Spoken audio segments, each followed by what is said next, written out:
I would like to do what Esther does with Abraham. I'd like my own version of this. I really love it. I resonate with it 100%.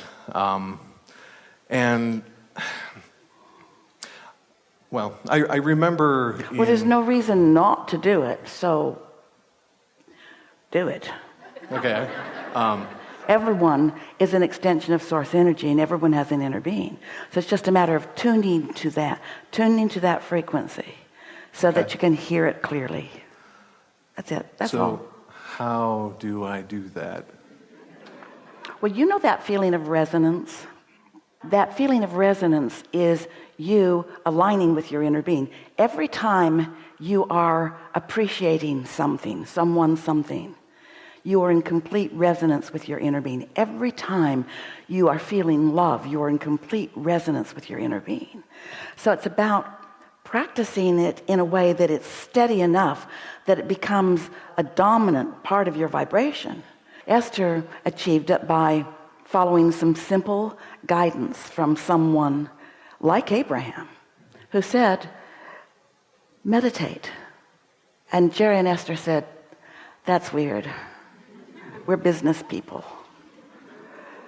And Esther said, what do you mean meditate?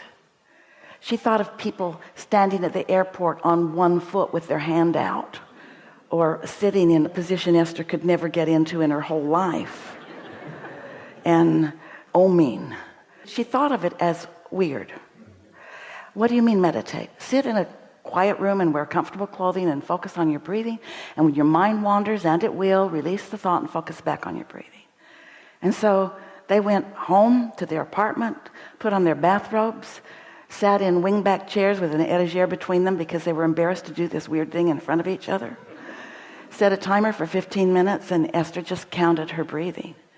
And right away, because Esther was pretty much just living happily ever after. She wasn't worried about anything or pushing against anything or mad at anybody. She was just sort of newly in love with Jerry and newly in love with life, and all that was just good. And right away, she felt completely numb, which means she managed, by focusing on her breathing, to not focus on anything that was in the way of allowing her vibration to rise. So you don't have to meditate if you could be happy all the time, but you live in a world where lots of things are getting your attention. So it is really helpful to quiet your mind on a really regular basis, once a day, we'd say, for 15 or 20 minutes, where your intention is to quiet your mind, so that in the absence of any thought, there is no resistance. And when you practice no resistance, your vibration rises, and you feel that. You feel that connection. Now, don't try to make it into something. Esther, the advantage that she had, she didn't want it to turn into anything. All through all of it, as it was unfolding, Esther made Jerry promise he wouldn't tell anybody, because she didn't want to be the weird one. Well, apparently you are looking forward to being a weird one. Yeah. And so, I've always been kind of but weird. don't try to make it happen. Let it happen. See yourself as being called into the energy, not demanding your way in or even asking your way in. And the reason we say it to you that way, 3 steps to the creative process, 3 significant steps. 1 is ask. You're already doing that. 2 is accept that source does the answering. Don't try to figure it out. That's what goes haywire with so many people. They want something, and they're so used to making it happen that in their practiced human behavior, they get in their own way.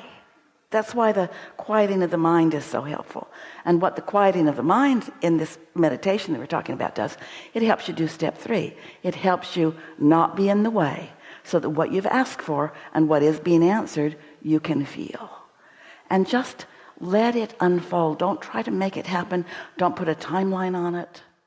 So I've heard a lot of other channels, if you will, suggest to sit and write. And I was doing an exercise for a while where she said, just fall into your heart space and take a couple deep breaths. And that's good. Do that. and But the ask. thing about that is that you get in your own head and then you get in your own way. And if you do that before you're really ready to receive, then you keep yourself from really getting into the alignment. And that answer to that question that you ask is what we mean about trying too hard, trying to make it happen. Okay.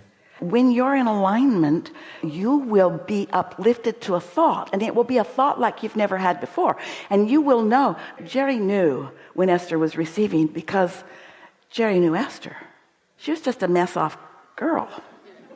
She wasn't serious about anything. She wasn't a deep thinker. She was a light thinker. She was not even that frequent of a thinker. They would drive, and Esther was quiet, and Jerry would tell her all the stories of all the places he'd been, which seemed to Esther were everywhere. She loved listening to his stories, and she would just listen and listen and listen and listen. And then after miles and miles of her not saying anything, he'd say, "What are you thinking about?" She'd say, "There's a cow." And we're not making fun of Esther. Esther had this unique... it's not an ability. It was a state of being in the now and just enjoying the pleasure of it. And that comes from not having a lot of controversy in her early life. It comes from not having strong habits of pushing against. In other words, Esther fights for that today. Television makes that much more of a struggle for Esther today than it did when she was first meeting us. Because now she sees so many things that so many people disagree with that are going on in the world. And it's not easy to focus yourself into a place of allowance. Some things have helped Esther, like just recently we said, rather than trying to figure the right and wrong out in everything, just ask yourself, what's the path of least resistance? Forming your opinion, form an intention. Your opinion often has you pushing against something. Your intention often has you advocating for something. And so over the years, we've given Esther a whole lot of tricks to keep her steady in a world of diversity. But you got to come to this place where you don't just acknowledge that there's adversity around you and not really even just accept that there is and that there always will be, but embrace it as a good thing.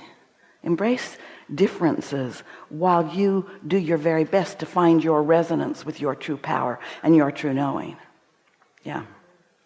I had one other curiosity kind of related to the whole channeling, receiving thing. Now let's not make it sound like that. I had one other curiosity question relative to my fulfilling my reason for being, my tuning into the energy that is really me, my being in this physical body while being predominantly connected to that source energy, me being in concert with my inner being who stands in complete alignment with source energy, one who is more powerful than millions. Let's just not brush it off like that channeling thing. You're so good at that. Let's call it what it is. This is alignment, which is the only true living that happens. If you are in your body and not in sync with your inner being, you're not living your life. You're pinched off from it. That's why you're mad and ornery or fearful or blaming. Esther didn't like the word channeling either because it means so many things that have not been her experience. And of course, she allows and wants everybody to have whatever experience that they're having. But let's not make light of what it means to deliberately calibrate to the source energy that is you, and therefore receive the benefit of being a part of that point of attraction. Okay. Yeah.